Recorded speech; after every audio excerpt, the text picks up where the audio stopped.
Hello friends, welcome to my YouTube channel. तो এখন কথা বলবো চরকির একটা মোস্ট অ্যাওয়েটেড আপকামিং ফিল্ম নিয়ে, যেটার নাম হচ্ছে রেড রাম। যেটার গতকাল অ্যানাউন্সমেন্ট আসার পর থেকে সোশ্যাল সাইটে একটা হইচই পড়ে গেছে, শোরগোল পড়ে গেছে, কারণ ফিল্মটার যে কাস্টিং এবং যে ডিরেক্টর সেটা শোনার পর থেকেই কিন্তু এই ফিল্মটা দেখার প্রতি একটা আগ্রহ বেড়ে যাওয়াই উচিত। তো রেড ড্রামের ট্রেলার একটু আগেই চরকিতে এসে গেছে, তো চলো আগে দেখে নেওয়া যাক এই ট্রেলারটা কীরকম হয়েছে, তারপরেই কথা বলবো এই ফিল্মটা নিয়ে তোমাদের সাথে। মাঝে মাঝে মনে হয় যারা চলে যায় তারাই বেঁচে যায়, মুক্ত হয়ে যায়, কারণ সময়ের কারাগারে শুধু জীবিত মানুষদের বন্দী থাকতে হয়।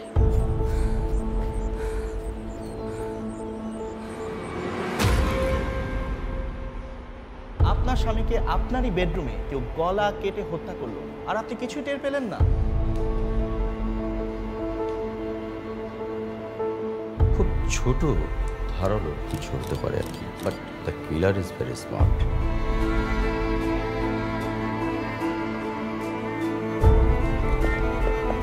Rashed sir, human lie detector.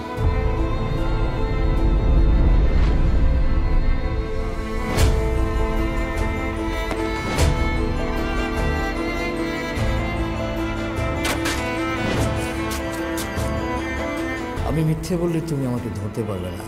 আমি trend liar. I will your Momachi portal.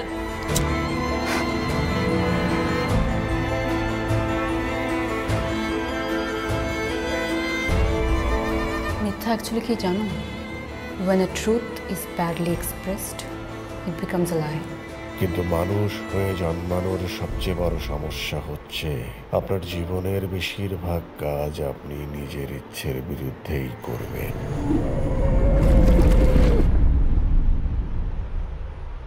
লাস্টে আফরান নিশোর ডায়লগটা কিন্তু জাস্ট অস্থির করে দেওয়ার মতো ছিল, এবং এটা দেখেই বোঝা যাচ্ছে যে ভিকি জাহেদের আরেকটা চরম থ্রিলার হয়তো আমরা পেতে চলেছি। তো এখানে গল্পটা দেখে যেটা মনে হলো যে মেহজাবিন চৌধুরীর যে হাজব্যান্ড তার হয়তো মার্ডার হবে, বাট তখন হয়তো মেহজাবিন চৌধুরী সেই হোটেলে বা সেই পাশের রুমে হয়তো থাকবে, বা তিনি জানতেন না যে তার হাজব্যান্ডের খুন হয়ে গেছে। তো এবার এখানে আমরা দেখতে পাচ্ছি আফরান নিশো একটা ইনভেস্টিগেটিং অফিসারের রোল প্লে করছে, তিনি আসবেন, ইনভেস্টিগেশন শুরু হবে। বাট এখানে মেহজাবিনের যে ক্যারেক্টারটা, তিনি কিন্তু একটা প্রেগনেন্ট ওমেনের চরিত্র অভিনয় করছে। তো তার স্ট্রাগলটা কীরকম হবে, বা তাকেও হয়তো কেউ ফলো করবে তাকে মারার জন্য, সেরকম একটা সিচুয়েশন হয়তো ক্রিয়েট হতে পারে। এবং তার যে পুরো ওভারঅল ক্যারেক্টারটা যে দেখালো ট্রেলারটার মধ্যে, সেটাও কিন্তু বেশ রহস্যজনক আমার লাগছিল দেখে, কিছু সিন দেখে অবভিয়াসলি। এবং এখানে আমরা দেখতে পাচ্ছি আফরান নিশোরও কিন্তু একটা হয়তো পাস্ট লাইফ একটা আছে, যেটা হয়তো তাকে হন্ট করে মাঝে মধ্যে। তারও হয়তো একটা লাভ লাইফ ছিল, যেটা কোনো কারণে হয়তো ফুলফিল হয়নি, বা কিছু একটা হয়তো প্রবলেমের জন্য হয়তো টিকে থাকেনি। তো সে একটা ইস্যু হয়তো তার ক্যারেক্টারের সাথেও থাকতে পারে। কিন্তু এখানে মনোজ প্রামাণিকের ক্যারেক্টারটা কী হতে চলেছে সেটা আমার একটু দেখার আগ্রহ বাড়লো, কারণ তাকে যে দেখালো যেভাবে, আশেপাশের ইনস্ট্রুমেন্ট দেখে মনে হলো যে তিনি হয়তো কোনো একটা মিউজিশিয়ানের রোল প্লে করতে পারে। এখানে যেভাবে পুরো ট্রেলারটাকে ওভারঅল সাজিয়েছে, তোমরা কিন্তু অ্যাকচুয়ালি বুঝতে পারবে না যে গল্পটা কী হচ্ছে বা কী হতে পারে।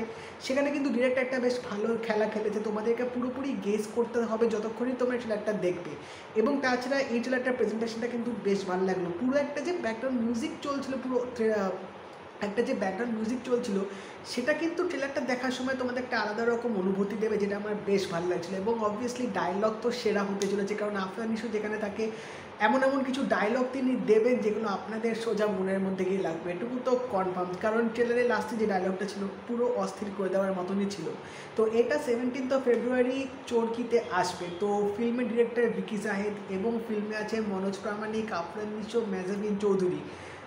আর কি চাই, নামটাই অদ্ভুত রকমের একটা অন্যরকম রাখা হয়েছে রেড ড্রাম, যেটাকে আবার উল্টো করে দেখালে মিরর রিফ্লেকশনে দেখালে কিন্তু মার্ডার হয়ে থাকে। তো এখানে তার হাজব্যান্ডের মার্ডার কে করলো, কেন করলো, এখানে মেহজাবিন কতটা জড়িয়ে আছে, বা তার সাথে কি হতে চলেছে, অবভিয়াসলি সেগুলো তো এই ফিল্মটা আসলে আমরা জানতে পারবো। তো একটা জোশ ট্রেলার কিন্তু রীতিমতো দেখলাম, যেটা দেখে সত্যি 17 অক্টোবর অব্দি ওয়েট করাটা খুব চাপের ব্যাপার। তো আপনারা যদি রেড ড্রাম ট্রেলারটা দেখে থাকেন আমাকে জানান কেমন লাগলো আপনাদের। আর যদি এই ভিডিওটা ভালো লেগে থাকে লাইক করে দিও, শেয়ার করে দিও, চ্যানেলটা কিন্তু অবশ্যই সাবস্ক্রাইব করে দেবেন, নোটিফিকেশন বেলটাও কিন্তু অল করে দিও। তো দেখা হবে পরের ভিডিওতে, বাই।